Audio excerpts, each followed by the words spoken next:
Re! Viss ēters ir te! Jo reizēm tikai pietiek nokļūt muzeja naktī, lai secinātu, ka cilvēki Latvijā dievina muzejus. Gatavi stāvēt rindās un gaidīt, lai ieraudzītu un smeltu kultūru. Taču vai ikdienā esam tikpat cītīgi muzeja gājēji? Nacionālā mākslas muzeja piemērs varētu ļaut šo to secināt, jo pēc rekonstrukcijas dažas izstādes apmeklēs rekordu liels cilvēku skaits. Arī dienas laikā jāskan, ne tikai muzeja naktī. Muzeja direktori Māru Lāci esam aicinājuši uz šā rīta sarunu. Labrīt! Labrīt! Labrīt. Sakiet, lūdzu, kā ir mainījies tas jūsu muzeja apmeklētāju skaits pēdējā laikā pēc atvēršanas pavasarī? Nu, nāk stāvgrūdām smelt kultūru vai tomēr tā mērē?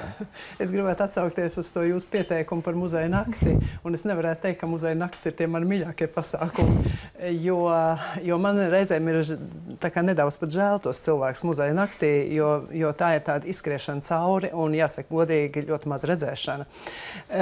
Īsti jau to muzeju var redzēt tikai tad, kad tu atnāc un kad tu mēģini būt kaut kādā divsarunā, divkontaktā ar to mākslas darbu.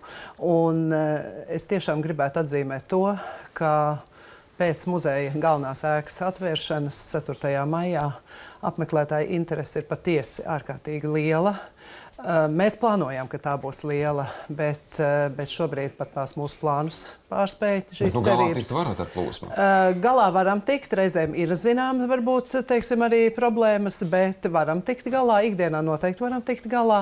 Un mums ir patiesi prieks, ka cilvēki nāk, jo šeit ir vairāk šīs pievienotās vērtības. Ir, protams, pati ēka, gan kā vēsturiskā ēka, gan šis jaunais apjoms, gan, protams, mākslas darbi, ko tur varam skatīt. Ir daži rekordi jau uzstādīti. Miervalža poļa, piemēram, personāla izstāde Ilūzija, kā īstenība kļuvusi par visvairāk apmeklēto pēdējo pat 25 gadu laikā. Kā jūs to skaidrojat?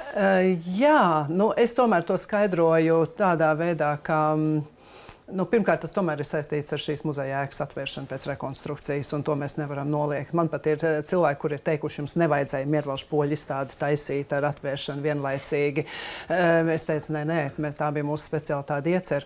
Otrkārt, tas, ka tiešām Miervalža poļa darba tāds ļoti apjomīgs un liels savākums nekad nebija veikts, un cilvēkiem bija iespēja, teiksim, redzēt to, kas viņus ļoti uzrunāja un interesēja. Tā kā, jā, viņš tiešām pārsita mūsu pēdējo 25 gadu rekordu apmeklētības. Un vai sagaidat jaunus rekordus šobrīd gatavojoties arī nākamajai lielai izstādē Jānis Rozentāls? Katrā gadījumā šo piekdienu mēs vakarpusē veram durvis vaļā Jāņa Rozentāla 150 gadu jubilejas izstādē. Jānis Rozentāls kā klasikas pārstāvis, mums latviešu mākslas klasikas pārstāvis, protams, vienmēr ir bijis ļoti skatītāji iemīļots mākslinieks, un es domāju, ka būs ļoti labi rādītāji. Darbi no saviem krājumiem vai no kolekcijām? Darbi ir no ļoti daudzām kolekcijām. Protams, mums ir Latvijas Nacionālā mākslas muzeja krājumā ir patiešām liela Rozentāla darbu kolekcija, bet ir no privātpersonām, no citu muzeju, teiksim, Tukuma muzeja, un ļoti daudz privāto kolekciju ir arī, un ir darbi arī no Somijas, kur viņa laikabiedra Aksela Galena-Kalleles darbi mums būs arī pārstāvēti šajā ekspozīcijā. Māksla ir māksla, bet mēs jau nebūtu ziņu raidījums, ja mēs par tām nesmukajām lietām arī negribētu pavaicāt. Tāda ir dzīve. Ar ko muzejam vēl ir jācīnās? Es domāju, no tām administratīvajām apsaimniekošanas lietām ir kas jūs šobrīd visvairāk nospiež? Ziniet, ir tā. Es tā mēģinu tā delikāti teikt to, kad laikam paies vēl kāds gads, kamēr māja sadzīvos ar mums un mēs ar māju. Jo šī māja ir tik gudra, ka ir jāspēj, kā saka, operēt ar visām tām sistēmām, kas ir ieliktas iekšā. Es nevarētu teikt, ka viss ir ideāli, teiksim, no arī teiksim, projektēšanas gaitā un arī realizācijas gaitā.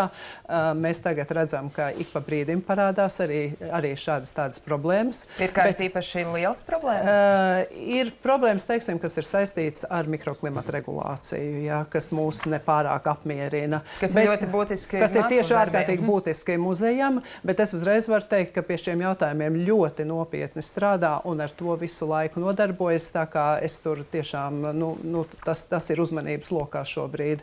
Un, protams, arī visi tie jautājumi, kas ir saistīti ar, teiksim, ar ārpus teritoriju, ja, kas ir tā kā mazāk ir mūsu jautājumi, jo mums tā iekša vairāk mūs nodarbina, bet, protams, arī tie. No ārpusē skateboardisti, jeb skrituļotāji pa stikla ātri virsmu arī paradoši izzināties, tad tagad bojājumi nodarīt arī tieši tāpēc arī pašlaik šobrīd tiek mainīts, un tiešām tā stikla nomaiņa, tā nav tā, ka tas nav dažu dienu jautājums, bet tas ir vairāk nedēļu jautājums, diemžēl. Mēs paši redzam, kā tas šobrīd notiek. Bet ko tad tagad dzīs prom jaunieši ar zīmēm vai rungu? Zīmes tiks uzliktas zīmes, ka pa stikloto virsmu nebūtu ieteicams un nebūtu vēlams ar skaitiem pārvietoties.